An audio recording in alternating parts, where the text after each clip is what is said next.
a appris que la littérature africaine est née en réponse à la colonisation, c'est-à-dire dans une situation conflictuelle. La littérature africaine est associée à un combat. إذن ولادة الأدب الإفريقي دائما قرنت بالنضال من أجل الاستقلال من الاستعمار بجميع أشكاله الأوروبي ضد الإمبريالية. Ensuite, on a eu les dictatures après les indépendances. Donc c'est un combat contre les dictatures. Aujourd'hui, quels sont les combats qui compromettent en fait la liberté de création, la liberté de l'écrivain. ما هي التحديات الجديدة في ظل الاستقلال حول ماذا يدور كفاح الكاتب الإفريقي. Voilà, donc je vais passer la parole à Madame Ken Bou. Oui, les combats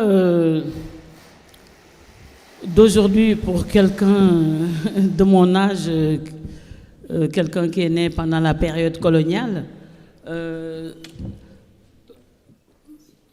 j'ai été témoin de, non pas de littérature en termes de production de livres édités, etc., mais en termes de tracts, en termes de manifestes, etc., pour des combats qui servaient au mouvement de libération comme message de diffusion. Ensuite, on a eu une littérature, ce qu'on peut appeler littérature en tant que telle, avec des écrivains qui ont parlé des indépendances, malheureusement, qui ont été détournées, donc comme des auteurs, une nouvelle génération d'auteurs post-indépendance à partir des Sunula Boutansi et tout ce qui s'ensuit. J'ai été témoin donc d'illusions et de désillusions. Ensuite, j'ai été témoin progressivement que la littérature s'attaquait à des thématiques selon le contexte de l'époque, etc. Et aujourd'hui, on assiste à une littérature, d'une part, c'est une littérature qui s'attaque à l'actualité, parce que l'actualité nécessite une littérature, mais d'un autre côté, à une littérature qui s'attaque encore à des problèmes récurrents. On s'attaque à des problèmes récurrents auxquels il faut trouver des solutions. Ce qui se passe, c'est que c'est la littérature d'actualité qui prend le pas sur la littérature qui traite de problèmes récurrents, vivants, contemporains. Une fois, j'étais à peu près presque à 2 pas dans un prix littéraire parmi les derniers finalistes. Et des amis me disaient, ah oui, si tu gagnes le prix, comme ça on va se voir, etc., etc., je sais pas où, quelque part au Montréal, au Canada. Et puis moi, je me disais, ouais, je vais voyager, je vais aller au Canada.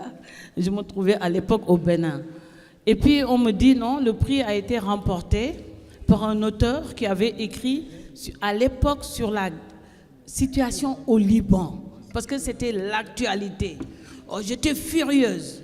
Je dis oui, parce que c'est l'actualité au Liban, au détriment d'un livre qui embrasait un contexte où le Liban se trouvait, donnait l'alerte que si on n'était pas vigilant, etc. Donc, c'est après que la littérature commençait à prendre ses tournures. On se dit, il y a l'actualité. Un jour, j'ai dit à ma fille, ah là là, tu sais, pour gagner un prix, j'avais 70 ans, il y a 5 ans alors. Je disais, je vais dire qu'on m'a violée. Elle dit, maman, comment on va te violer à 70 ans? J'ai dit, aïe, aïe, aïe.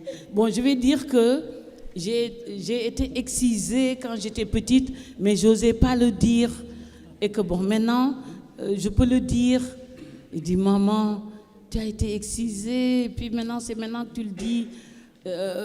À la limite, pour ne pas parler mal, je vais dire non, je vais parler de la situation, non pas de la migration, mais de la situation des migrants dans les pays en face de l'Europe, dont le Maroc, où un journaliste marocain avait écrit un article, Le péril noir. Alors ça te rappelle le péril jaune, quand c'était les autres. Et au Maroc, le péril noir. Parce que les migrants qui veulent aller en Europe passaient par le Maroc. Je dis, est-ce que je ne vais pas me faire passer pour une migrante qui est passée par le Maroc, qui a été violée et qui a été victime de racisme. C'est-à-dire, ça devient actuellement l'auteur, l'écrivain, pour les gens de ma génération, hein, donc vous savez tout, je ne vais pas vous redire mon âge, parce que certainement il y a des jeunes beaux hommes qui ont des intentions. Je dis, mais sur quoi je vais écrire pour être célèbre, quoi? Parce que l'actualité conditionne.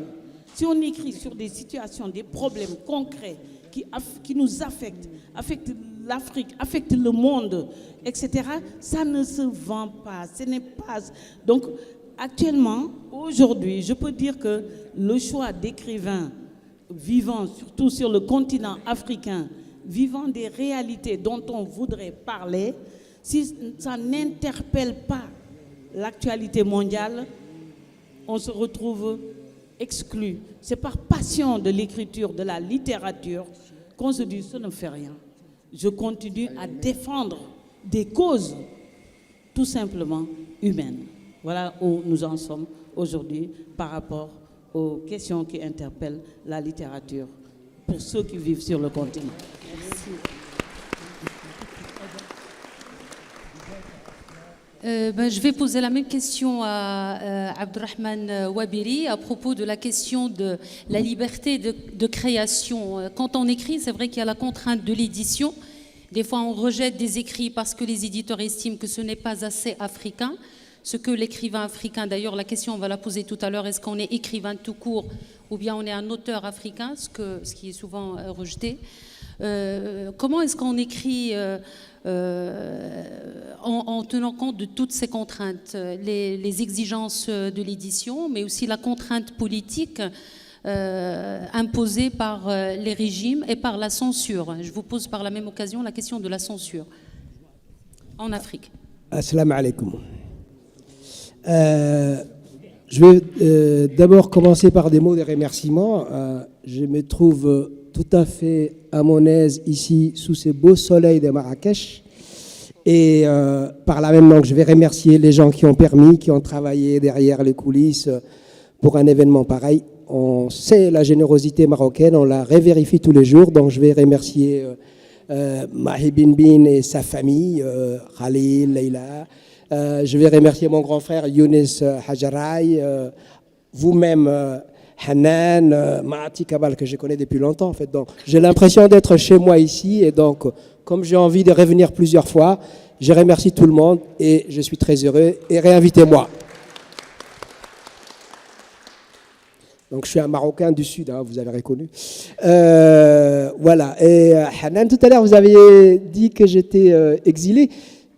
Oui et non. En fait, moi je vis très confortablement en exil depuis très très longtemps. Donc j'ai pas eu à souffrir comme mon camarade Abdelaziz qui a dû fuir suite aux événements de la guerre du Darfour. Moi j'étais déjà parti à 20 ans étudiant et pour des raisons un peu compliquées, j'ai pas pu retourner à Djibouti. Et en 2007, quand la situation s'est encore un peu crispée et que j'ai toujours dit que les élections étaient volées, donc j'ai un peu aggravé mon cas, mais je vais dire que je n'étais pas en exil et je suis en nomadisme, appelons ça comme ça, donc c'est plus confortable. Je ne vais pas retourner, si ma mère venait à mourir, je ne vais peut-être pas rentrer tout de suite à Djibouti, mais en tout cas, ce n'est pas mon cas. Vous voyez, je suis dans une meilleure situation que les vrais écrivains qui sont en refuge, comme Aziz, mon frère Abdelaziz. En dépit de ça, pour répondre à la question d'une manière générale, j'ai aussi plaisir à me trouver avec Abdelaziz, avec ma grande sœur Ken Bougoul. Je suis toujours d'accord avec Ken Bougoul, d'ailleurs, parce qu'on a une vraie relation ancienne. Ma mère, c'est là. C'est ma mère, tu vois. Quand elle lève le temps comme ça, je retrouve mon petit... voilà. Même à mes 50 ans passés, elle me terrorise, ma mère. Non, pour revenir sérieusement à Hanan, les questions les enjeux de la littérature africaine sont des enjeux mondiaux. Il ne faudrait pas que nous-mêmes, on la rétrécisse et qu'on la cantonne à quelques thèmes comme, je ne sais pas, le combat contre la dictature, qui sont vrais, hein, qui sont vrais. Mais par exemple, si on prend un peu de distance, si on regarde les prix littéraires, pour autant que ça vaille dire quelque chose, mais si on regarde les prix littéraires de l'année dernière, les prix Goncourt, les prix l'Académie, les prix de Nobel, les prix de Norman aux États-Unis, les prix Camões pour la langue portugaise, tous les prix étaient remportés par des Africains. Donc nous sommes le centre du monde, il faut le dire une fois pour toutes. Les enjeux africains, depuis Marrakech, sont des enjeux mondiaux. Nous sommes l'avenir du monde. On peut se le dire ça, sans frime, hein, calmement. Nous sommes le monde et ne nous rétrécissons pas nos imaginaires. Donc ce que je tente de faire moi avec d'autres, c'est justement d'élargir les thématiques, les esthétiques, le regard, les imaginaires et de dire, par exemple, ouvrir à la question du vivant, comme on dit aujourd'hui, qui n'est pas seulement écologique, mais nous avons une grosse tradition. Nous avons une engineering africaine. Par exemple, le vivant chez nous est très naturellement proche, que ce soit ici dans ce qu'on appelle le Maghreb ou un peu plus bas dans ce qu'on appelle l'Afrique subsaharienne, n'est-ce pas? Nous avons un imaginaire qui est déjà très proche de tout ça. Donc nous sommes l'avenir du monde et les enjeux africains sont des enjeux planétaires. C'est aussi simple que ça, voyez. Et pour autant, on a aussi des choses à régler, hein. Il ne faut pas les nier, hein. Les questions démographiques, les questions dont on parlait de souveraineté, comme on appelle, hein, les questions politiques. Ken Bougoul évoquait même l'excision. Donc on a tout ça à régler et en même temps à montrer la voie aux autres. D'ailleurs, par notre regard éthique, par notre regard qu'on appelle notre résilience, notre rapport au monde, à l'animal, au vivant, à tout ça, nous avons une technologie d'imaginaire qui est puissante. Merci. Je vais poser une question sur la faillite de la démocratie dans la majorité de nos pays africains, malheureusement, à travers justement les écrits de Abdelaziz Baraka Sakin. On va essayer de transposer la question et il répondra en arabe, puis on essaiera de refaire la même chose dans l'autre sens. السلام عليكم.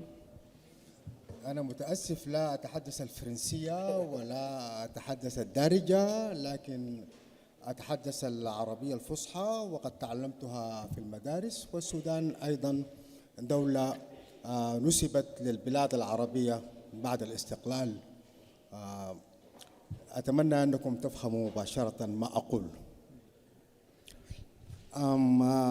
أولا عندما نتحدث عن استقلال من المستعمر، أي استقلال؟ Alors, on va essayer évidemment de traduire l'intervention de notre ami,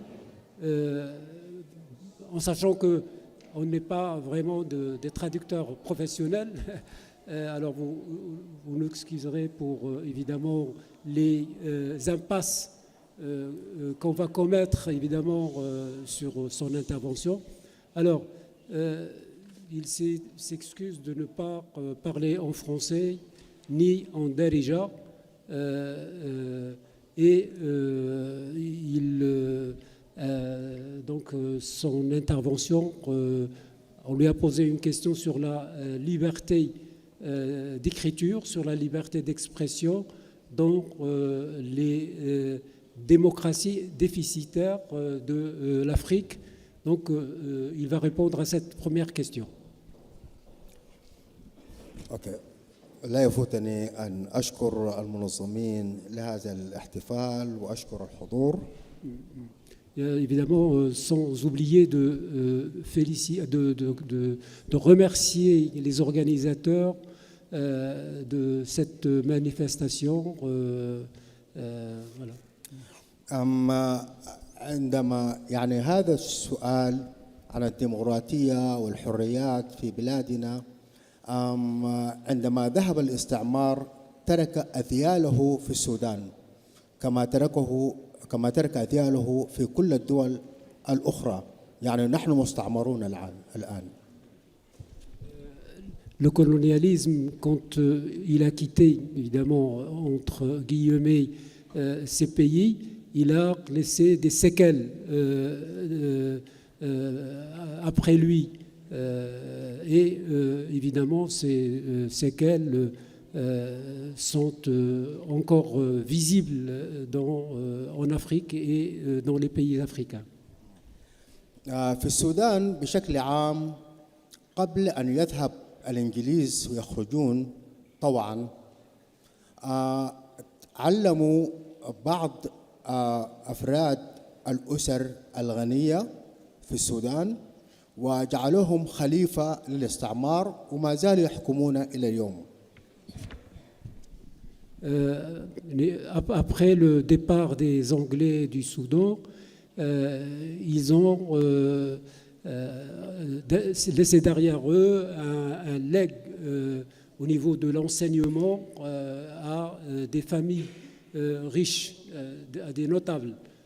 Voilà. إذن ما هي تحديات التي يواجهها الكاتب اليوم في السودان؟ Quels sont les défis qu'affronte aujourd'hui l'écrivain au Soudan? أولاً هي مشكلة اللغة. Le premier défi, c'est le défi de la langue. في السودان لدينا 74 لغة حالياً موجودة. Au Soudan, il y a actuellement, aujourd'hui, 74 idiomes, langues parlées. أمي لديها لغة وأبي لديه لغة والجيران لديهم لغة وأنا أحلم بلغة وتفرض علي اللغة العربية في الكتابة. Alors mon père parle une langue, ma mère une autre, les voisins parlent aussi une langue et moi on m'impose la langue arabe. ومشكلة اللغة أيضا اللغات الأخرى ليست لديها أحرف للكتابة. في إفريقيا كلها هذه المشكلة.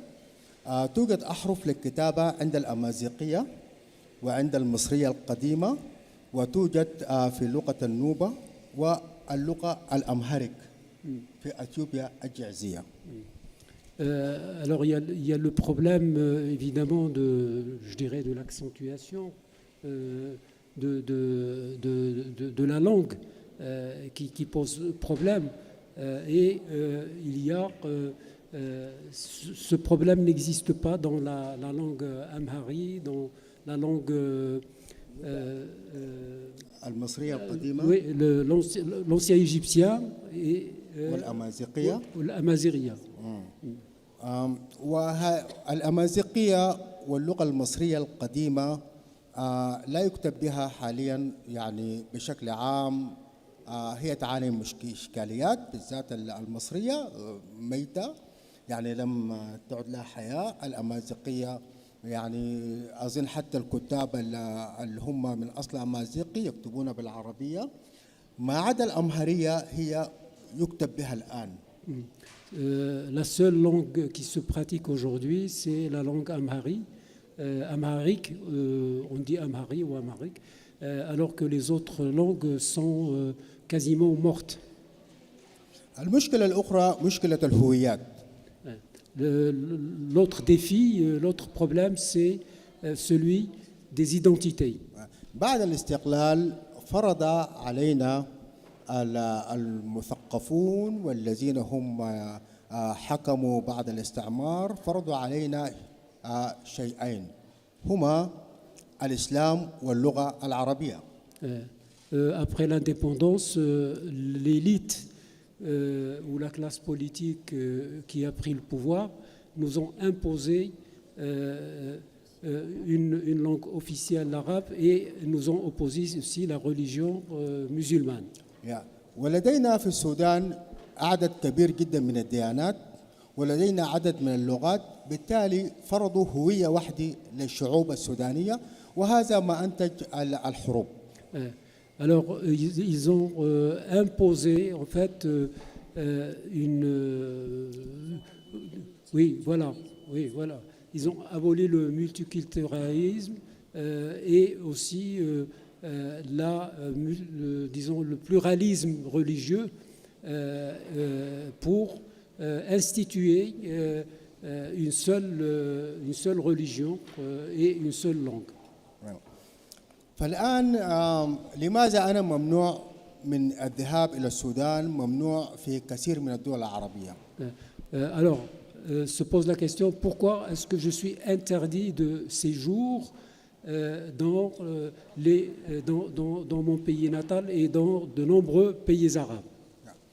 لأنه أنا أفكر عن هويتي الإفريقية. أنا شخص إفريقي، لدي لغتي، لدي ديني، لدي عاداتي وتقاليدي، لدي ثقافتي الخاصة، وكل هذا ممنوع في بلدي. أنا أكتب عن هذه الهويات المفقودة، عن كل الإرث الثقافي الذي يخصني كإفريقي. فبالتالي هذا لا يعجب الحكام في السودان وفي كثير من الدول العربية. Alors, la raison est toute simple, c'est que moi, j'ai mon identité, j'ai ma langue, et on essaye de m'imposer donc une identité, une langue qui n'est pas la mienne, et c'est cette problématique-là que je traite évidemment dans mon écriture. Voilà. Et merci.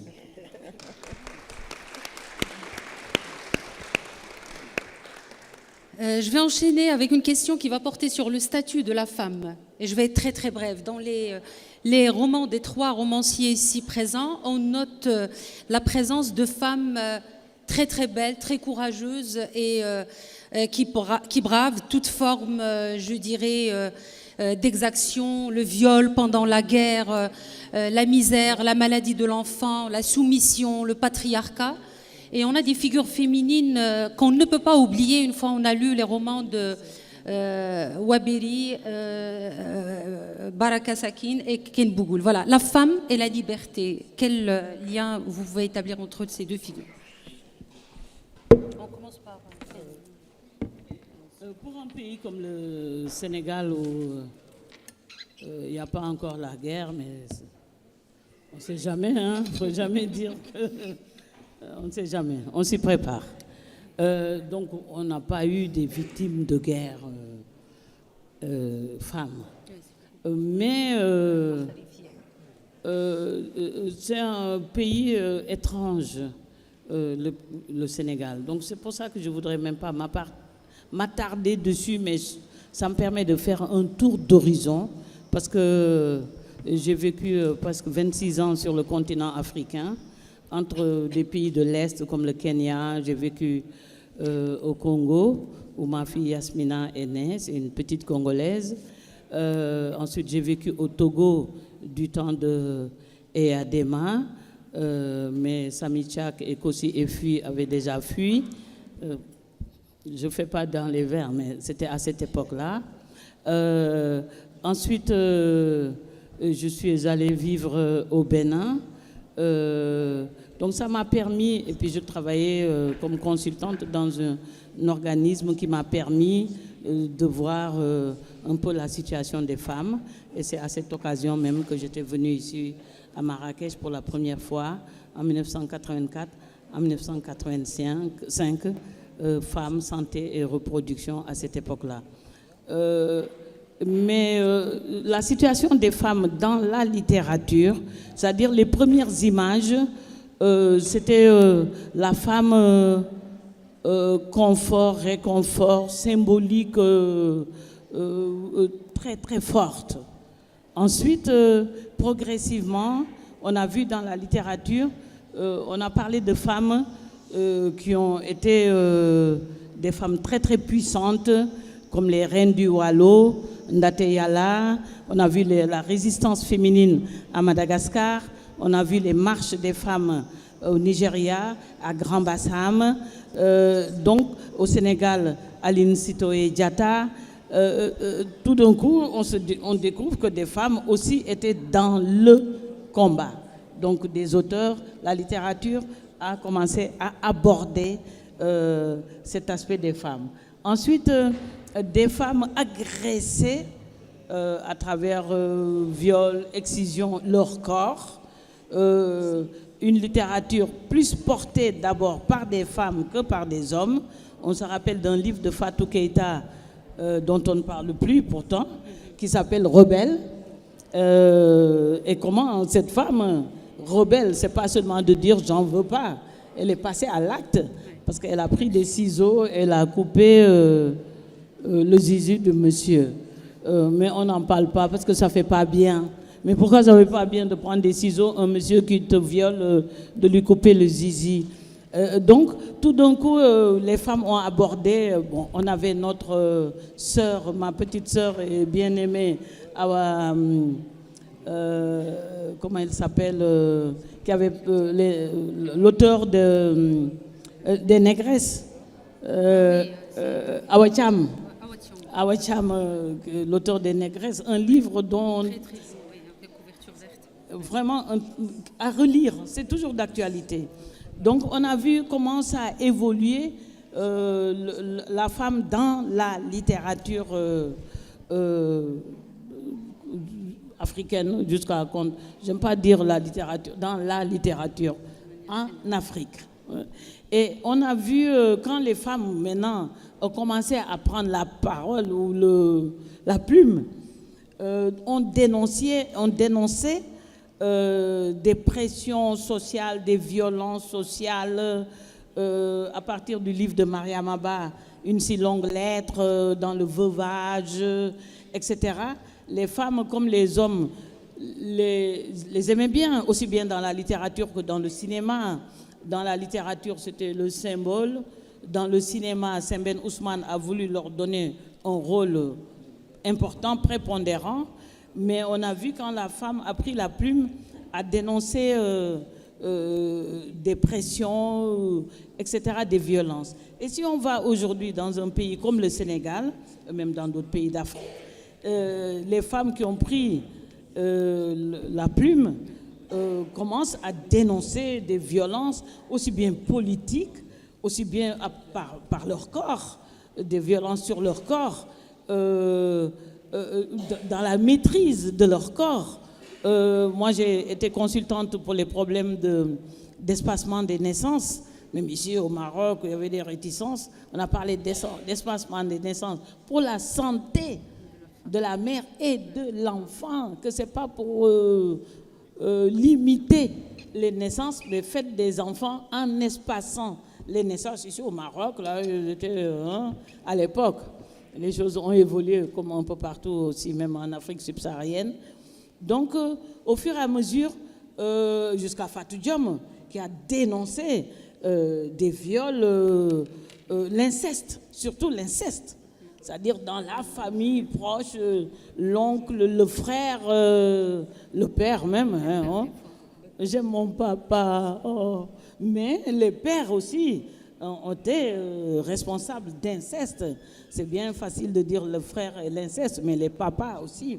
Donc, et même des femmes aussi, les tantes qui ont initié leurs neveux à des... etc., des pratiques déviantes, etc., etc. Donc, mais ça, c'est des femmes qui ont osé en parler. Et je sais que les femmes qui ont osé en parler en Afrique subsaharienne, Fatou Diom, il y a un colonel qui a dit « Comment tu oses dire qu'un de tes oncles, etc., a commis l'inceste » ou des trucs comme ça. Chaque fois qu'elle venait au Sénégal, elle se cachait, etc.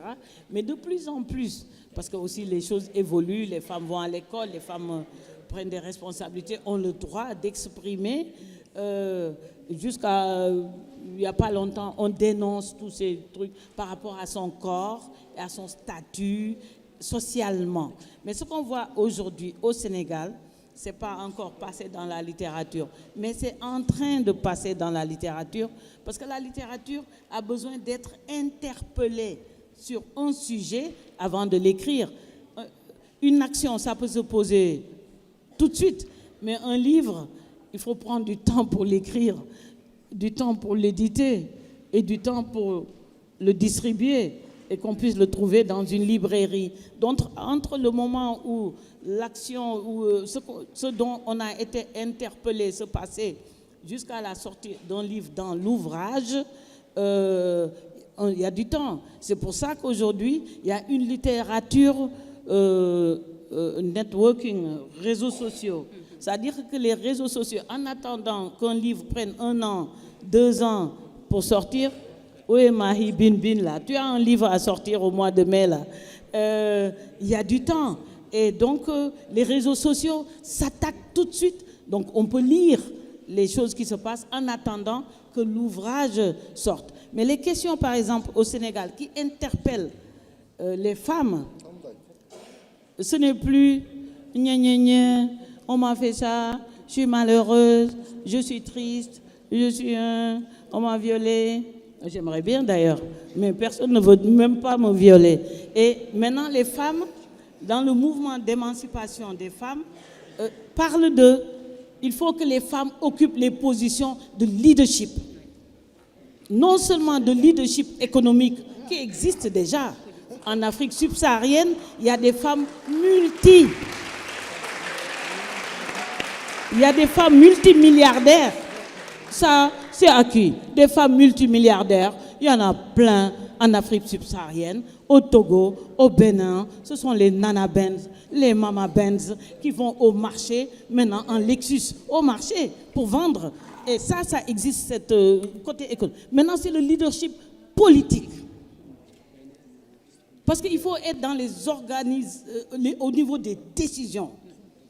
Parce que dire on m'a fait ça, gna, gna, gna, gna, gna, gna.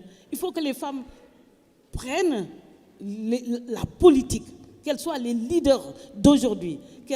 Et ça, au Sénégal, les histoires de on m'a fait ça, non, balayé. Maintenant, ce qu'on veut, c'est être au pouvoir. Et ça, non seulement la littérature est en train d'y travailler, mais les réseaux sociaux sont en train d'annoncer l'avènement d'une nouvelle énergie des femmes vers les instances de décision pour diriger les choses. Voilà où nous en sommes dans la situation de...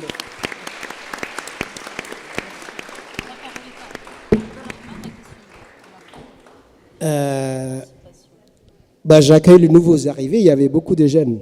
Voilà. Bienvenue. Aslam. Et Mahi, quand je l'ai remercié, il est parti. Donc, alors, la question de la femme, disait-il, mais en fait, j'ai la chance d'être enfanté 2 fois. Il y a ma mère irrévérencieuse qui est là. Voilà. Et j'ai ma mère de là-bas aussi à Djibouti qui s'appelle Safia Mahamoud, donc je la salue.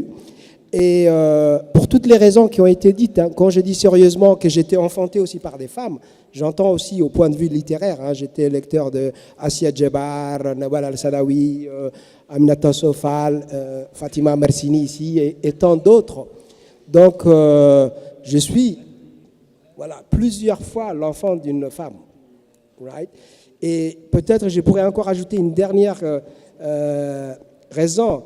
Écrire, c'est chercher l'inconnu. Vous voyez, j'avais fait un roman il y a quelque temps où c'était un chat qui parlait, donc j'ai jamais été chat a priori, mais bon, ça m'amusait de, vous voyez, et on me fait souvent la remarque en disant que peut-être que mes personnages féminins sont un peu mieux réussis que mes personnages masculins, et ça, il y aurait un sens, je comprendrais, parce que je suis un garçon et je connais un peu la psychologie élémentaire du garçon, qui est un peu mon pipi va plus loin que la tienne, tu vois, c'est un peu ça, grosso modo. Alors que la psychologie d'une femme, pour moi, c'est complexe. Hein. Quand j'étais plus jeune et que j'ai entreprenais, on draguait une fille, j'étais perdu parce qu'un non féminin, c'est multiple. Hein. Il peut être non pas maintenant, non plus tard, non dans 10 jours, non jamais, etc. Et il faut avoir fait une thèse de psychologie appliquée ou à prolonger pour comprendre. Alors qu'un non masculin, je comprenais. Hein. Non, je ne vais pas jouer avec toi. Bon, je vais m'en aller, tu vois. Mais non, je ne vais pas t'embrasser pour ici. Une fille me dit, c'est complexe. C'est peut-être pas non tout de suite, pas non devant cela, non pas maintenant, pas non demain, non pas dans ce lieu, etc. Donc, vous voyez, ça, pour moi, c'était une altérité complète. Et j'ai essayé de comprendre ce que j'appelle mon autre continent, c'est-à-dire la part féminine en moi, alors que la part masculine en moi, je la comprends un peu plus vite. Donc, du coup, j'essaye de mettre plus d'investissement, plus de profondeur peut-être, quand j'essaye d'approcher un personnage féminin que quand j'essaye d'approcher un personnage masculin. Mais tout ça, c'est la faute à elle. Hein. Ouais, certainement. En résumé. Certainement. Très bien.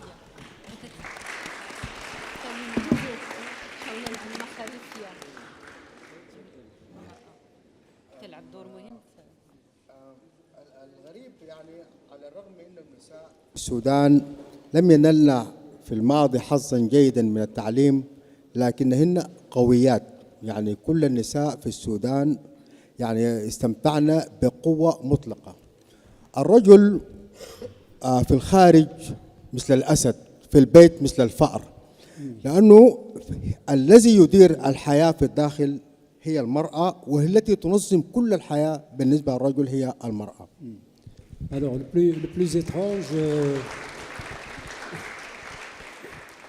plus étrange, c'est que les femmes au Soudan ont une forte personnalité, elles sont très très fortes, et que, évidemment, l'homme à l'extérieur, c'est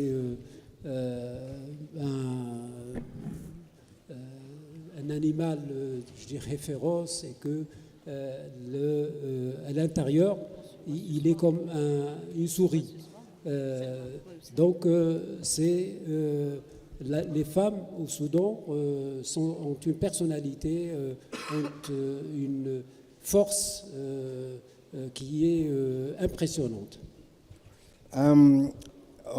في رواية أنا كل كتبي أهديها لأمي مريم بنت أبي جبرين. هذه الجملة تتكرر في كل كتبي: إهداء إلى مريم بنت أبي جبرين أمي. والكتب التي سألفها أيضا أهديها لها. الكتب التي سوف تنشر بعد مماتي حتكون لها. تعلمت من أمي كل شيء، يعني كل الأشياء الجيدة تعلمتها من أمي. عندما Tous les livres que j'ai publiés sont dédicacés à ma mère,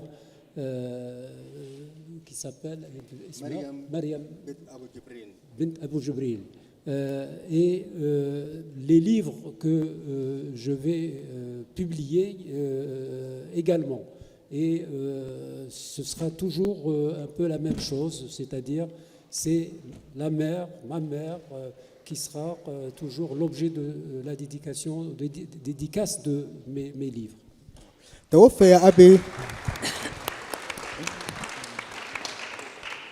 توفي أبي وهو كان يعني عمره 43 سنة، لكن تزوج أمي وأبي تزوجا مبكرا، فنحن يعني 7 عيال ما شاء الله صغار، يعني فرق بين كل طفل والآخر سنة وشوية، ثم توفيا.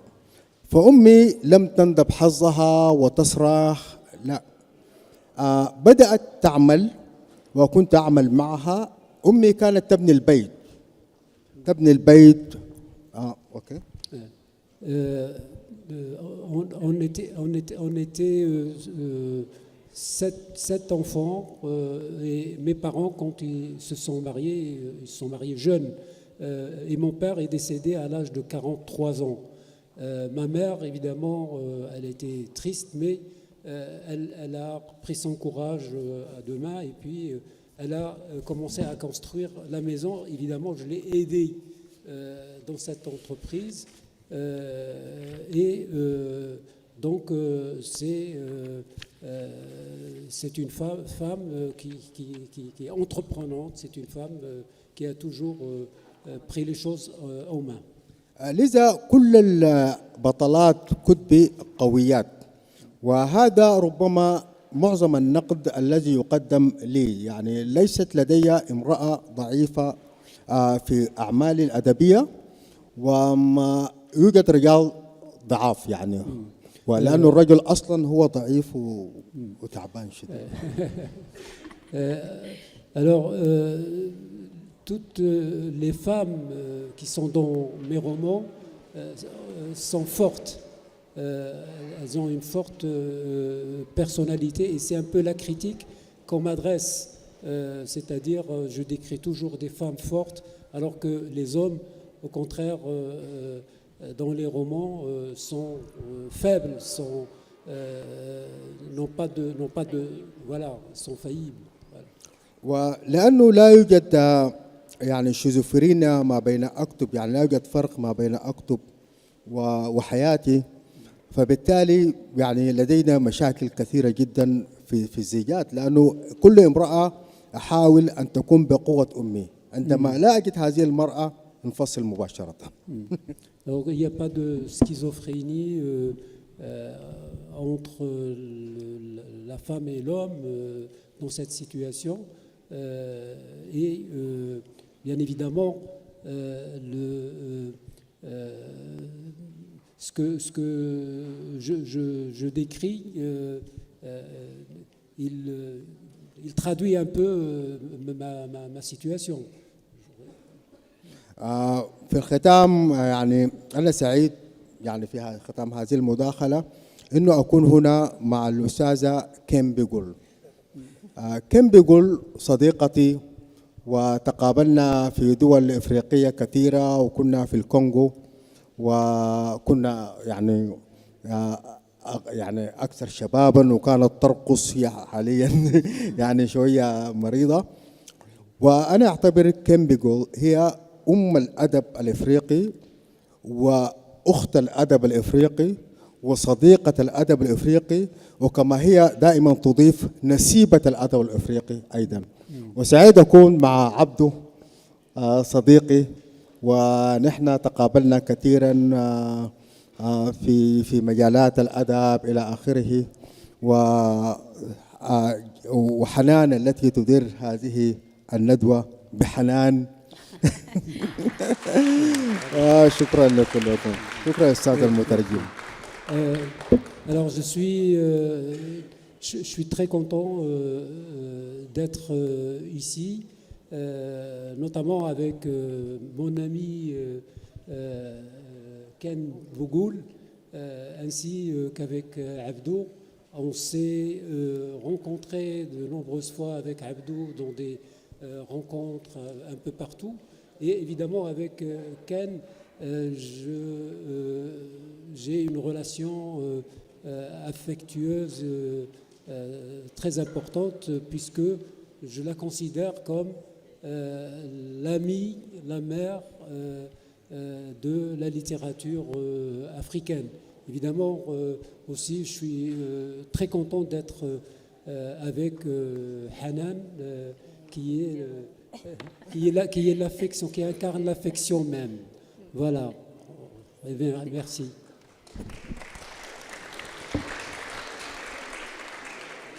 En fait, j'ai prévu d'autres questions, mais le temps ne le permet pas. Je vais demander à Abdurrahman et Abdelaziz d'adresser un mot à cette jeunesse ici présente. Et ce festival a été également conçu pour vous. Quel mot pourrait-on leur adresser par rapport à cette littérature, eux qui ne fréquentent plus vraiment les livres à cause des nouvelles technologies? Que peut leur apporter cette littérature, notamment la littérature écrite, à partir des problèmes du continent pour libérer et pour l'émancipation et la transformation des mentalités? Voilà. Après, je passerai la parole au public. أولاً أنا يعني مع كلام السيدة كيم بيغول لا يوجد أدب إفريقي. لا يوجد أدب إفريقي، لا يوجد أدب عربي، لا يوجد أدب فرنسي. هذه الأسماء لا يمكن. ما هي صفات الأدب الإفريقي؟ كيف يكتب؟ بأي لغة يكتب الأدب الإفريقي؟ ما هي ميزات الأدب الفرنسي؟ بأي لغة؟ بأي تكنيك؟ Moi, je suis tout à fait d'accord avec ce qu'a dit tout à l'heure Ken Bougoul lorsqu'elle a parlé de l'idée qu'il n'y a pas de littérature africaine. Je dirais même qu'il n'y a pas de littérature arabe ni de littérature française. Par quelle langue s'écrit donc cette littérature? C'est la question qu'il pose. نعم، الأدب ينتمي فقط للكاتب. ممكن نقول أدب محمد شكري، هذا يخص محمد شكري. La littérature appartient à l'écrivain. On peut dire que c'est la littérature de Mohamed Choukri. أدب نجيب محفوظ ينتمي لنجيب محفوظ، لا ينتمي لمصر، يعني هو مصري الجنسية، لكن هل هنالك توجد علاقة أو تقنية للكتابة في مصر؟ تخص الأدب المصريين. De même que la littérature de Naguib Mahfoud lui appartient, elle n'appartient pas à la littérature égyptienne. Est-ce qu'il y a une technique spécifiquement égyptienne de la littérature égyptienne? ونفس المثال لا يوجد أدب سوداني، يعني أصنف نفسي كاتب من السودان يكتب باللغة العربية. لا يوجد كاتب يسمى كاتب عربي أو كاتب سوداني. كل كاتب لديه أسلوب، لديه تقنيات هي التي تميزه. نقول أدب محمد بنيس، أدب محمد شكري، أدب جانجيني، أدب إدغار ألان بو، أدب إلى آخره. لكن هذا شيء أنا لا أؤمن به إطلاقا، إنه أدب ينتمي لقارة أو لشخص، لقارة أو لدولة. هذا مستحيل، ولا حتى إلى لغة. الفرنسي، المغاربة كتاب مغاربة يكتبون بالفرنسية، هل هم فرنسيين؟ هل هذا أدب فرنسي؟ La question de la littérature marocaine ou arabe, évidemment, elle ne se pose pas de cette manière. Ce qui se pose, c'est la question de la technique de chaque écrivain, de son style, comment il aborde les questions, et que ce soit Mohamed Choukri, ou que ce soit Mohamed Bennis, ou que ce soit Jean Genet, ces écrivains ont un style, ont une technique qui les distingue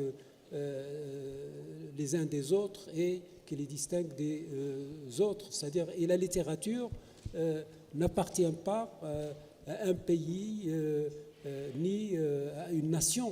C'est la littérature de l'écrivain principalement. فكلامي للشباب اللي هم يعني في المستقبل حيكونوا كتاب، يهتموا بالتقنية، تقنية الكتابة، فن الكتابة. فالرواية ليست الكتابة، إنما ليست الحكاية، إنما هي فن صناعة الحكاية. شكرا. Pour les jeunes, ce que je peux leur donner comme conseil, si à l'avenir ils veulent devenir écrivains, c'est de se soucier et de faire attention à la question de l'art technique, c'est-à-dire voilà, de la technique et du style. Et c'est ce qui leur permettra de raconter des histoires, de fabriquer des histoires, de confectionner des histoires. Et c'est ça ce qui, pour moi, est le plus important.